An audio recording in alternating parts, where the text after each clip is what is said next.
Welcome to the Slop Farm. Enjoy the video. You start by selecting the track and opening channel settings so the EQ is visible. This puts you where edits actually happen.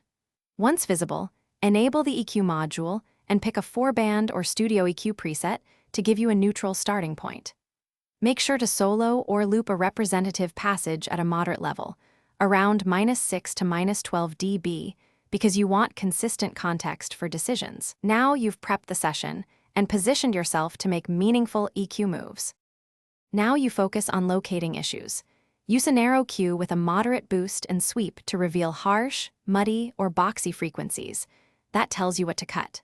Once you've found problem bands, reduce gain with a narrow cue for surgical cuts and reserve wider cue boosts for overall tonal shaping. Also, cut before you boost because removing clutter clarifies sound without adding gain. Make sure to bypass the EQ often and a /B with other tracks, so your choices serve the whole mix. Finish by polishing. Add a high-pass filter to remove sub-rumble and a gentle high shelf for air or presence if needed, and automate EQ moves for different song sections to keep things musical.